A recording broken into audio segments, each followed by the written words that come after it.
আজকে আমরা শিখনের গেস্টাল্ট মতবাদ নিয়ে আলোচনা করব। দেখো কি বলছে।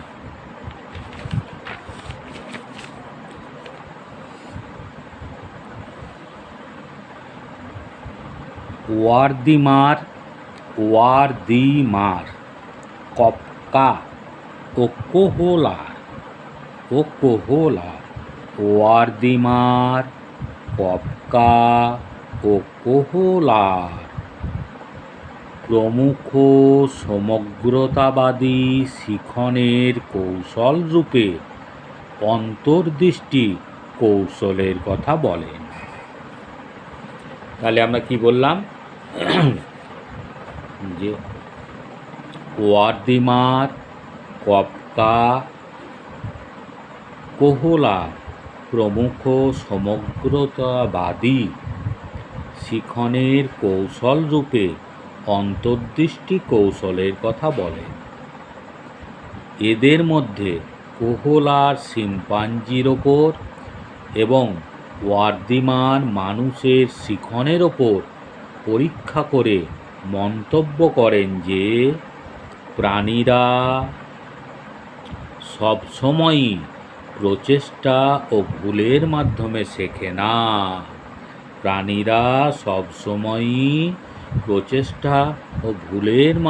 শেখে না। সমস্যামূলক পরিস্থিতিতে সামগ্রিক রূপ উপলব্ধি হওয়ার পরে প্রাণীর সমস্যার সমাধান করে। সমস্যামূলক পরিস্থিতির সামগ্রিক রূপ উপলব্ধি হওয়ার পরে প্রাণীর সমস্যার সমাধান করে। এটা হঠাৎ ঘটে। এর জন্য প্রচেষ্টা ও ভুলের প্রয়োজন হয় না। একেই অন্তর্দৃষ্টি বলে। অন্তর্দৃষ্টির মূল কথা, সমস্যামূলক পরিস্থিতিকে আমরা সামগ্রিকভাবে প্রত্যক্ষ করি ও প্রতিক্রিয়া করি। সামগ্রিক প্রত্যক্ষণের ফলেই পরিস্থিতির অর্থ পরিষ্কার হয়। তাহলে আমরা কি বললাম এখানে দেখো, যে গেস্টাল্ট মনোবিজ্ঞানী তিনজন, একজন হচ্ছেন কোহলার, কপকা, ওয়ার্দিমার। এরা হচ্ছেন জার্মান মনোবিদ। এই তিনজনকে একত্রে আমরা বলি গেস্টাল্টবাদী। গেস্টাল্ট জার্মান শব্দ, এর অর্থ হলো সমগ্রতা।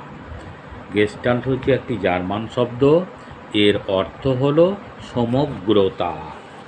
আবার গেস্টাল্ট শব্দের আমরা গেস্টাল্ট মতবাদ কি, এই ক্ষেত্রেও দেখো আমরা আর একটা কথা বলতে পারি। গেস্টাল্ট একটা জার্মান শব্দ, এর অর্থ হলো অবয়ব বা সামগ্রিকতা। গেস্টাল্ট মতবাদের মূল কথা হলো সমস্যামূলক পরিস্থিতিতে প্রাণী সামগ্রিকভাবে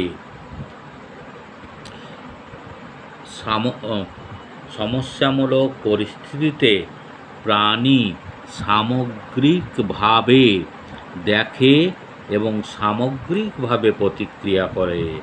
তাহলে কি বললাম, গেস্টাল্ট একটি জার্মান শব্দ, এর অর্থ হলো অবয়ব বা সামগ্রিকতা।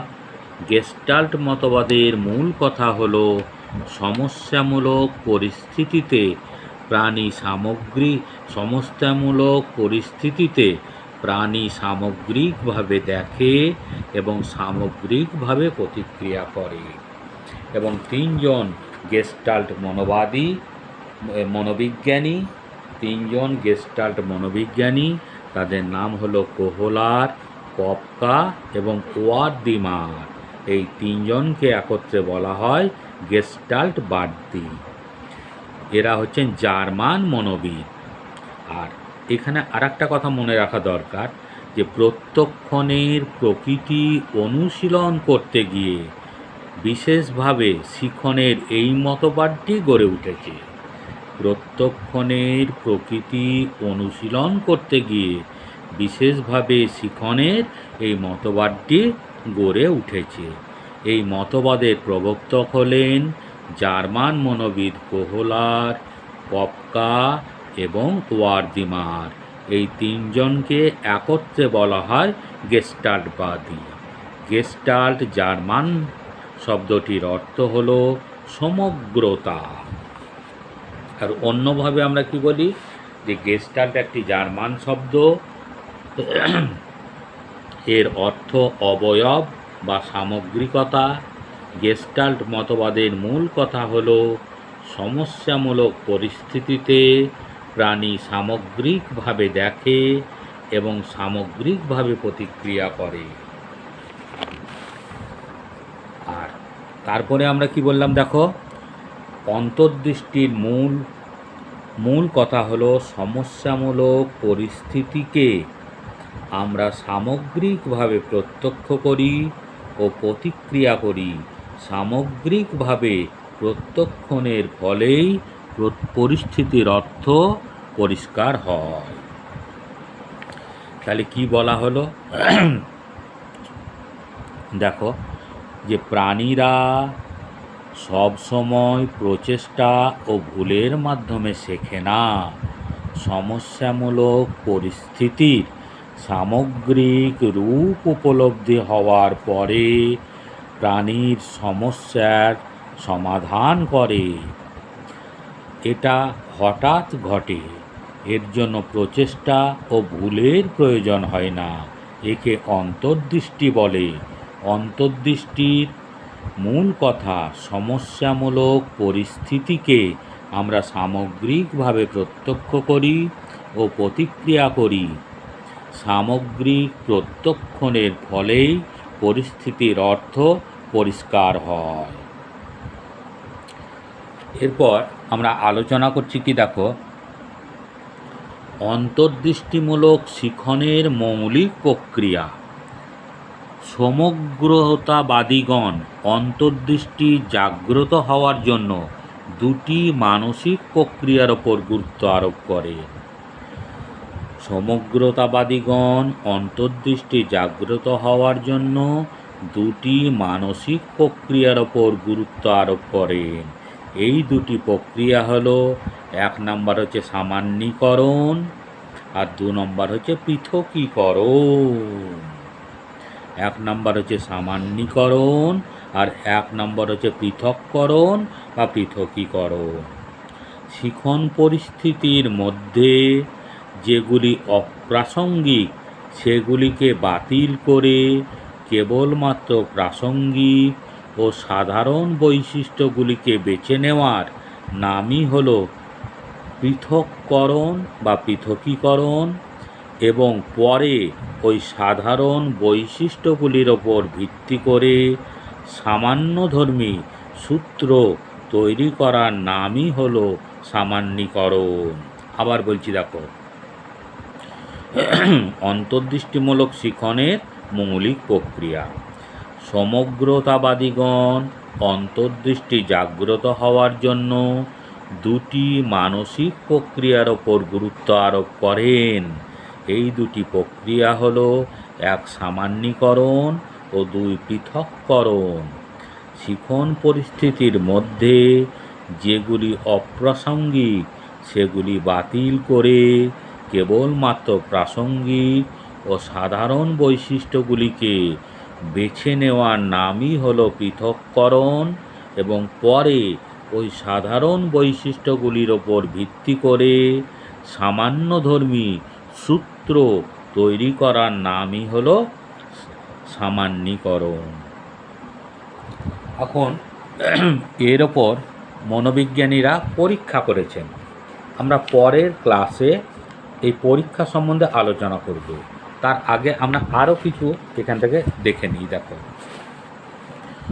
1925 খ্রিস্টাব্দে প্রকাশিত মেন্টালিটি অফ অ্যাপেস 1925 খ্রিস্টাব্দে প্রকাশিত মেন্টালি অফ অ্যাপেস নামক গ্রন্থে কোহলার এবং কফকা প্রকাশ করেন যে শিখন প্রচেষ্টা ও ভুলের ফল নয়, শিখন অন্তর্দৃষ্টির ফলে হয়। শিখনের এই নতুন জ্ঞানমূলক তত্ত্বের জন্য তারা বিখ্যাত। কে কে বিখ্যাত? কোহলার, কফকা ও ওয়ার্দিমার। তাহলে কি দেখলাম আমরা? দেখো, 1925 খ্রিস্টাব্দে প্রকাশিত মেন্টালিটি অফ অ্যাপস নামক গ্রন্থে কোহলার এবং কফকা প্রকাশ করেন যে শিখন প্রচেষ্টা ও ভুলের ফল নয়, শিখন অন্তর্দৃষ্টির ফলে হয়। শিখনের এই নতুন জ্ঞানমূলক তত্ত্বের নাম হচ্ছে অন্তর্দৃষ্টিমূলক শিখন বা গেস্টাল্ট মতবাদ। কোহলার এবং কফকা শিম্পাঞ্জিদের ওপর পরীক্ষা নিরীক্ষা করে যে গ্রন্থটি প্রকাশ করেন তার নাম হচ্ছে mentality of apes. Mentality of apes অন্তর্দৃষ্টির মাধ্যমে শিখনের দুটি মুখ্য মানসিক প্রক্রিয়া হল পৃথককরণ এবং সামান্যীকরণ। পৃথককরণ কি? অপ্রাসঙ্গিক বৈশিষ্ট্য দূরে সরিয়ে রেখে প্রাসঙ্গিক ও সাধারণ বৈশিষ্ট্যগুলিকে পৃথক করে নেওয়াকে পৃথককরণ বলে। অপ্রাসঙ্গিক বৈশিষ্ট্য দূরে সরিয়ে রেখে প্রাসঙ্গিক ও সাধারণ বৈশিষ্ট্যগুলিকে পৃথক করে নেওয়াকে পৃথককরণ বলে। আর সামান্যীকরণ কি? সাধারণ ও প্রাসঙ্গিক বৈশিষ্ট্যগুলিকে ভিত্তি করে সার্বজনীন তত্ত্ব গঠন করাকে সামান্যীকরণ বলে। তাহলে সামান্যীকরণ কি? সাধারণ ও প্রাসঙ্গিক বৈশিষ্ট্যগুলিকে ভিত্তি করে সর্বজনীন তত্ত্ব গঠন করাকে সামান্যীকরণ বলে। গেস্টাল্ট মতবাদের প্রবক্তা কারা? গেস্টাল্ট মতবাদের প্রবক্তা হচ্ছেন কোহলার, কফকা ও ওয়ার্দিমার।